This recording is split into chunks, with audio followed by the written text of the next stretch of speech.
Good morning everyone. Shubha blessings tarot റീഡിങ്ങിൻ്റെ മറ്റൊരു റീഡിങ്ങിലേക്ക് എല്ലാവർക്കും സ്വാഗതം. അപ്പം ഇന്നത്തെ നമ്മുടെ റീഡിങ് എന്താണെന്ന് നോക്കാം കേട്ടോ. അപ്പോൾ എല്ലാവരും സുഖമായിട്ടിരിക്കുന്നു വിചാരിക്കുന്നു. റീഡിങ്ങിലേക്ക് പോകുന്നതിന് മുമ്പ് ഡിക്ലൈമർ പറയുകയാണ്, ഇതൊരു ജനറൽ റീഡിംഗ് ആണ്, ടൈംലെസ് ആയിട്ടുള്ള റീഡിംഗ് ആണ്. അപ്പോൾ നിങ്ങൾ എപ്പോഴും ഇത് കാണുന്നോ അപ്പോൾ തൊട്ട് നിങ്ങൾക്ക് റെസനേറ്റ് ആവുന്നതാണ് കേട്ടോ. ഓക്കെ, നമുക്ക് റീഡിങ്ങിലേക്ക് പോകാം. അപ്പോൾ ആദ്യത്തെ കാർഡ് വന്നിരിക്കുന്നത് നിങ്ങൾ കാണുന്നുണ്ടല്ലേ. ഇവിടെ വന്നിരിക്കുന്നത് ബോട്ടത്തിൽ വന്നിരിക്കുന്നത് 3 ഓഫ് വാൻഡ്സ് ആണ്.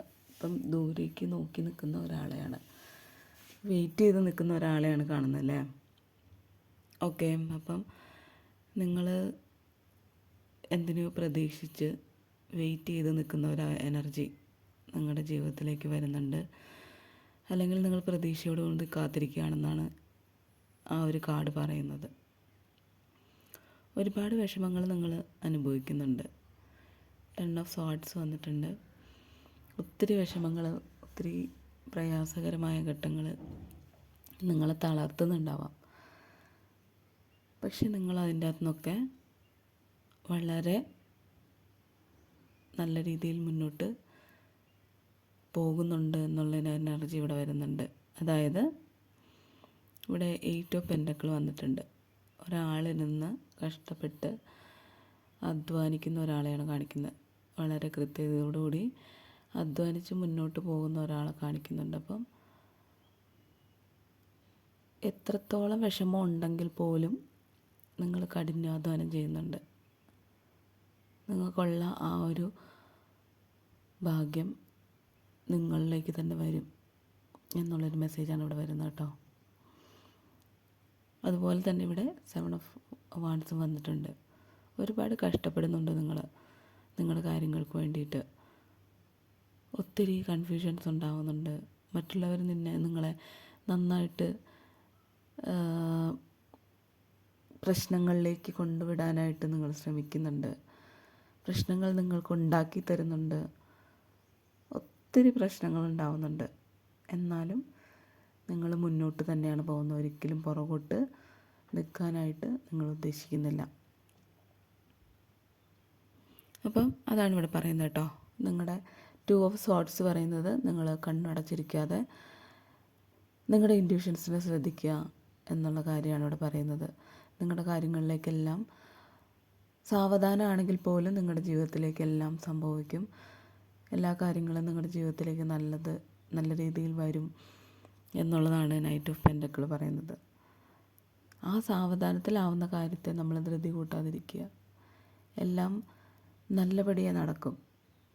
എല്ലാം നടക്കുന്നത് നല്ലതിന് വേണ്ടിയാണ്. ദൈവം നമ്മളെ ഒരിക്കലും പെരുവഴിയിൽ ഉപേക്ഷിക്കില്ല എന്നുള്ള ആ ഒരു വിശ്വാസം നിങ്ങളുടെ ജീവിതത്തിൽ ഉണ്ടാവണം. നിങ്ങളുടെ ജീവിതത്തിലേക്ക് നല്ല സുഹൃത്ത് ബന്ധങ്ങൾ ഉണ്ടാവുന്നുണ്ടാവാം, നല്ല റിലേഷൻഷിപ്പ് വരുന്നുണ്ടാവാം. എല്ലാം നമ്മൾ സൂക്ഷ്മതയോടെയും അതിൻ്റെ എല്ലാ വശങ്ങളെയും ചിന്തിച്ചുകൊണ്ട് മാത്രം ഓരോരുത്തരുടെ മനസ്സിലേക്കും നമ്മുടെ ജീവിതത്തിലേക്കും അടുപ്പിക്കുക. അല്ലാത്തവരെയൊക്കെ മാറ്റി നിർത്തിയേക്കുക. നമുക്ക് ചുറ്റുമുള്ളത് ചിലപ്പോൾ നല്ലതായിരിക്കാം, ചിലപ്പോൾ ചീത്ത വശങ്ങളും ഉണ്ടാവാം. അതിനെ ഒരു നല്ല രീതിയിൽ ചിന്തിച്ച് ഉറപ്പിച്ച് തീരുമാനമെടുത്തതിന് ശേഷം മാത്രം നമ്മുടെ ജീവിതത്തിലേക്ക് ക്ഷണിക്കുക, അല്ലെങ്കിൽ നമ്മുടെ ജീവിതത്തിലേക്ക് കൊണ്ടുവരിക ആ മാറ്റങ്ങളെ. അല്ലാത്ത പക്ഷം നമ്മുടെ ജീവിതത്തിലേക്ക് അതെടുക്കുകയോ അതിൽ നിന്നുണ്ടാവുന്ന വിഷമങ്ങളെ നമ്മൾ അനുഭവിക്കാനുള്ള ഇടയോ വരുത്തരുത്. ഒരുപാട് വിഷമങ്ങളും സങ്കടങ്ങളിലൂടെയും നമ്മൾ കടന്നു പോയിരിക്കുന്ന മറ്റുള്ളവർക്ക് വേണ്ടിയും നമ്മളുണ്ടായ സാഹചര്യങ്ങൾ കൊണ്ടുമാണെന്ന് എല്ലാവർക്കും അറിയാമല്ലോ. അപ്പോൾ അതുകൊണ്ട് തന്നെ ഒരിക്കലും ഇനിയൊരവസരം നമ്മുടെ ജീവിതത്തിൽ ആർക്കു വേണ്ടിയും കൊടുക്കരുത്. അതുപോലെ തന്നെ ഒരു സാഹചര്യങ്ങളും ഉണ്ടാകരുത്. ഒരു സാഹചര്യങ്ങൾ ഉണ്ടായാൽ പോലും അതിനുള്ള സ്ട്രോങ് ആയിട്ടുള്ള ഒരു തീരുമാനവും ഡിസിഷൻസും നിങ്ങൾക്ക് എടുക്കാനുള്ള